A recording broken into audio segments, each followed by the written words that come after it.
ଆଗକୁ ଆସୁଛି ଦୀପାବଳି। ଦୀପାବଳି ଯେକୌଣସି ମିଠା ବିନା ପୁରାପୁରି ଅଧୁରା, ଫିକା ଫିକା ଲାଗିଥାଏ ଦୀପାବଳିଟି। ସେମିତି ଆଜି ଆମେ ଏକ ନୂଆ ପ୍ରକାରର ମିଠା ବନେଇ ନେବା ଏହି ଦୀପାବଳିରେ, ମାତ୍ର ଘରେ ଥିବା ଦୁଇଟି ସାମଗ୍ରୀରେ। ଆପଣମାନେ ଭିଡ଼ିଓଟିକୁ ନିଶ୍ଚୟ ଶେଷ ପର୍ଯ୍ୟନ୍ତ ଦେଖନ୍ତୁ। ଆଶା କରୁଛି ଆଜିର ଭିଡ଼ିଓଟି ନିଶ୍ଚୟ ପସନ୍ଦ ଆସିବ। ନମସ୍କାର, ଆରତି କିଚେନ୍ ଭିଲେଜକୁ ଆପଣମାନଙ୍କୁ ବହୁତ ବହୁତ ସ୍ୱାଗତ। ଏବେ ରେସିପି ଷ୍ଟାର୍ଟ କରିବା। ଏବେ ଗ୍ୟାସରେ ମୁଁ ଗୋଟେ ପ୍ୟାନ୍ ବସାଇ ଦେଇଛି। ପ୍ୟାନ୍ ଗରମ ହୋଇଗଲା ପରେ ଏଥିରେ ଗୋଟାଏ ଚାମଚ ମୁଁ ଦେଇଦେଇଛି ଗୁଆ ଘିଅ। ଗୁଆ ଘିଅକୁ ଏମିତି ଟିକିଏ ସ୍ପ୍ରେଡ୍ କରିନେଇଛି ଚାରିପଟେ। ଏବେ ଗୋଟାଏ ଗିନା ଏଥିରେ ବେସନ ଦେଇ ଆକୁ ଆମେ ହାଲକା ଆଞ୍ଚରେ ଆମେ 5 ମିନିଟ୍ ପାଇଁ ଭଲ ଭାବରେ ଭାଜି ନେବା, ଯେମିତିକି ବେସନର କଲର୍ ହାଲକା ଟିକିଏ ଖାଲି ଚେଞ୍ଜ ହେଇଯିବ। ସେମିତି ଆମେ ବେସନକୁ ଭଲ ଭାବରେ ଭାଜି ନେବା। ଗ୍ୟାସର ଫ୍ଲେମ୍କୁ ଆଦୌ ବି ହାଇରେ ରଖିବାନି, ତ ମିଡ଼ିୟମ୍ ଫ୍ଲେମ୍ରେ ଆମେ এই ବେସନକୁ ଭାଜି ନେବା ଭଲ ଭାବରେ। ଏମିତି ବେସନର ଗୋଟିଏ କଞ୍ଚା ବାସ୍ନା ଚାଲିଯିବ, ଭଲ ଭାବରେ ବେସନ ଆମର ଭାଜିଯିବ। ଭାଜିଗଲା ପରେ ବେସନର ବାସ୍ନା ବହୁତ ବଢ଼ିଆ ଆସିବ। ତ ଏଇଠି ଭଲ ଭାବରେ ଆମର ବେସନ ବି ଝୁଡ଼ଝୁଡ଼ିଆ ହେଇଯାଇଛି, ଭଲ ଭାବରେ ବେସନ ଆମର ଭାଜି ହେଇଗଲାଣି। ଏବେ ଆମେ এই ବେସନକୁ ଗୋଟାଏ ପ୍ଲେଟ୍କୁ ବାହାର କରିନେବା। ଗୋଟାଏ ପ୍ଲେଟ୍କୁ ମୁଁ ଏଠି ବାହାର କରିନେଇଛି। ଏବେ ପ୍ୟାନ୍ରେ ସେଇ ସେମ୍ ଗିନାରେ ମାପିକି ଗୋଟାଏ ଗିନା ଦେଇଦେବା ଚିନି, ଆଉ ଏଥିରେ ଅଧା ଗିନା ଦେଇଦେବା ପାଣି, ଆଉ ଏଥିରେ ଗୋଟାଏ ଗିନା ଆମେ ଦେଇଦେବା ନଡ଼ିଆ କୋରା। ଭଲ ଭାବରେ ଆମେ ସବୁ ଜିନିଷକୁ ଏମିତି ମିଶାଇ ନେବା। ଏବେ ଗ୍ୟାସର ଫ୍ଲେମ୍କୁ ଟିକେ ହାଇରେ ରଖିବା। ତ ଭଲ ଭାବରେ ଫୁଟିଗଲା ପରେ ଗ୍ୟାସର ଫ୍ଲେମ୍କୁ ଲୋ କରିନେବା। ଏଇଠି ଆମେ ଭଲ ଭାବରେ ସବୁ ଜିନିଷକୁ ମିଶାଇ ନେବା। ଭଲ ଭାବରେ ଫୁଟିଗଲା ପରେ ଏବେ ଏଥିରେ ଦେଇଦେବା ଅଳ୍ପ ଟିକିଏ ଖାଲି ଗୁଜୁରାତି ଗୁଣ୍ଡ। ଭଲ ଭାବରେ ଆମର ସବୁ ଜିନିଷ ଫୁଟିଗଲାଣି। ଏବେ ଗ୍ୟାସର ଫ୍ଲେମ୍କୁ ମିଡ଼ିୟମ୍ କରିନେବା। ଭଲ ଭାବରେ ସବୁ ଜିନିଷକୁ ଆମେ ମିଶାଇ ନେବା। ଏଇଠି ଭଲ ଭାବରେ ସବୁ ଜିନିଷ ଆମର ଭଲ ଭାବରେ ହେଇଗଲାଣି, ଫୁଟିଗଲାଣି ଭଲ ଭାବରେ। ଏବେ ଟିକିଏ ମିଠାର କଲର୍ ପାଇଁ ଆମେ ଏଥିରେ 2 ପିଞ୍ଚ ଦେଇଦେବା orange food colour. Orange food colour ଏଇଠି ଅପସନାଲ୍ ଅଛି, କିନ୍ତୁ ଟିକିଏ ଦେଲେ ଆମର ମିଠାର କଲର୍ ବହୁତ ବଢ଼ିଆ ଆସିବ। ତ ମୁଁ ଏଇଠି 2 ପିଞ୍ଚ ଦେଇଦେଇଛି ଅରେଞ୍ଜ ଫୁଡ୍ କଲର୍। ସବୁ ଜିନିଷକୁ ଆମେ ଭଲ ଭାବରେ ଏମିତି ମିଶାଇ ନେବା। ଭଲ ଭାବରେ ମିଶାଇ ନେଇଛି। ମିଠା ଜିନିଷ ବନାଉଛି, ତ ଏଇଠି ଗୋଟାଏ ପିଞ୍ଚ ମୁଁ ଦେଇଦେଇଛି ଲୁଣ। ଲୁଣ ଦେଲେ ଆମର ମିଠାର ଟେଷ୍ଟକୁ ପୁରାପୁରି ବାଲାନ୍ସରେ ରଖିବ। ଏବେ ଭଲ ଭାବରେ ହେଇଗଲା ପରେ ମୁଁ ଆପଣମାନଙ୍କୁ ଦେଖାଉଛି, ଟିକିଏ ଏମିତି ଆଙ୍ଗୁଳିରେ ଲଗେଇକି ଦେଖାଉଛି। ଏମିତି ଗୋଟାଏ ତାର ବାଲା ଏମିତି ହେଇଯିବ। ଏ ଦେଖନ୍ତୁ, ଚିନିର ଶିରାଟି ପୁରାପୁରି ଗୋଟାଏ ତାର ଭଳି ହେଇଯିବ। ଏମିତି ହିଁ ଚିନିର ଶିରା ଆମେ ବନେଇ ନେବା।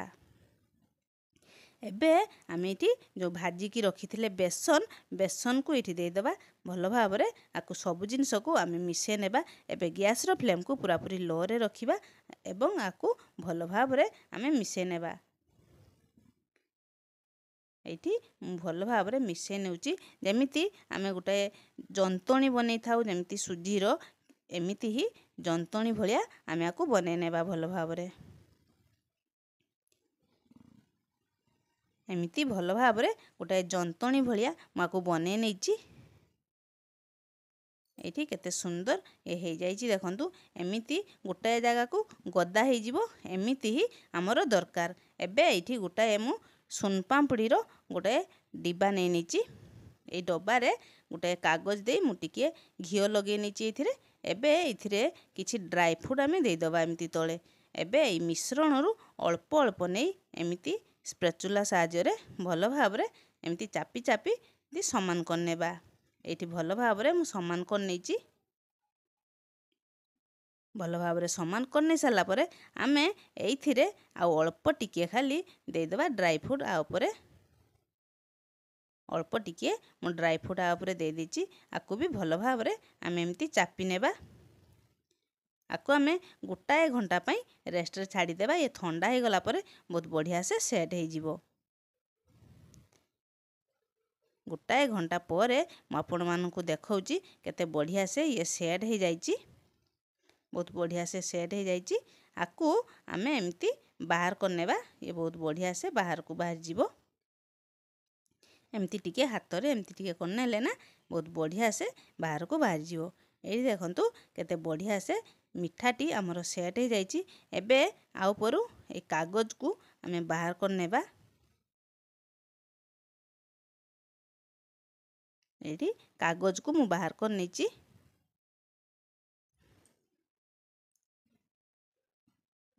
ବହୁତ ବଢ଼ିଆ ସେ ମିଠା ଆମର ସେଟ୍ ହେଇଯାଇଛି। ଏବେ ଏଇ ଛୁରୀ ସାହାଯ୍ୟରେ ଆମେ ଆକୁ କାଟି ନେବା।